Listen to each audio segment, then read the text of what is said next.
Bonjour, je suis Dominique Grand, je vais vous présenter en quelques minutes mon parcours professionnel. Tout au départ, j'aime bien rappeler que j'ai un bac de construction mécanique et je crois que ça m'a donné des bases pour le goût du rapport scientifique et l'organisation, la planification, voilà, qui ont pu me servir bien après dans mes études et dans mon travail.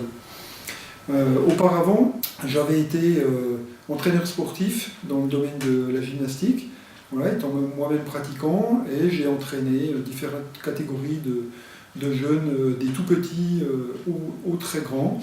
Et ce goût de l'encadrement et de la formation, je pense que je l'ai gardé et je l'ai utilisé jusqu'à aujourd'hui.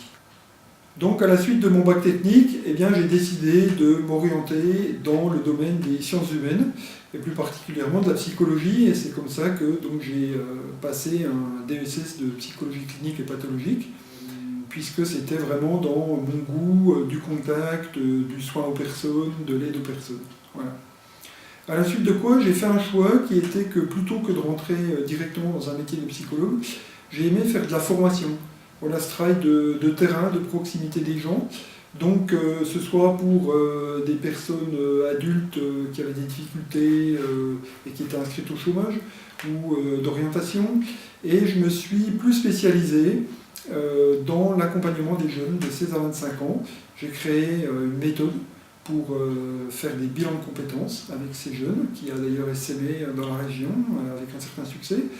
Et à la suite de quoi, cela m'a permis aussi de travailler dans d'autres organismes, dans le domaine de la formation, jusqu'à aujourd'hui, on peut le dire. Par la suite, évidemment, j'ai occupé des postes de psychologue dans différentes institutions, à l'hôpital, à la maison des adolescents, voilà, où j'ai aussi appris beaucoup au contact des médecins, des infirmiers. Voilà, c'est quelque chose qui m'a beaucoup enrichi. Et puis j'ai travaillé en tant que psychologue dans un IMPRO pour des personnes handicapées mentales. Et dans ce cadre-là, on m'a aussi proposé d'occuper pendant 2 ans un poste de chef de service en institut médico-éducatif. Et c'est quelque chose qui m'a beaucoup plu, l'expérience de l'encadrement, elle m'a apporté beaucoup. Et je pense qu'elle nourrit aussi aujourd'hui une partie des activités que je propose. Donc aujourd'hui, j'ai ouvert un cabinet de psychothérapie en 2011, donc qui concerne environ la moitié de mes activités. Et pour le reste, je fais des formations. J'ai plus développé depuis les dernières années l'analyse de la pratique, et puis la supervision depuis quelques années aussi, voilà, pour des professionnels. Alors je vous ai dit que j'avais créé mon cabinet en 2011, mais je dois revenir un petit peu en arrière pour parler de mes voyages et de ce qui a fortement influencé mon travail et encore plus aujourd'hui. Dans les années 2000, j'ai commencé à faire des voyages plutôt en Asie du Sud-Est. Voilà, et j'ai découvert, pour mon plus grand plaisir, la culture bouddhiste. Et j'ai passé 10 ans de ma vie, beaucoup de mon temps, de mes vacances et de mes loisirs, à étudier de façon, je dirais, assez précise et à pratiquer donc, la culture, la méditation bouddhiste.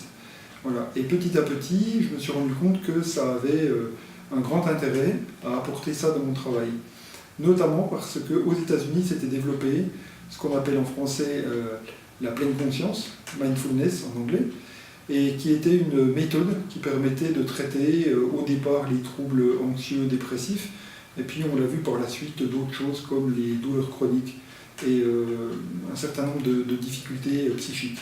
Alors je me suis aussi formé à cette méthode, et petit à petit je me suis mis à l'utiliser dans mes séances, et je propose aujourd'hui un ensemble, je dirais, de possibilités, que ce soit intégré dans les psychothérapies, ou que ce soit à titre de séance ou de stage en dehors des séances de psychothérapie, qui permettent donc d'apprendre et de bénéficier de ces méthodes. Voilà en quelques mots résumé mon parcours professionnel et un petit peu personnel aussi également dans ce que je viens de dire à l'instant.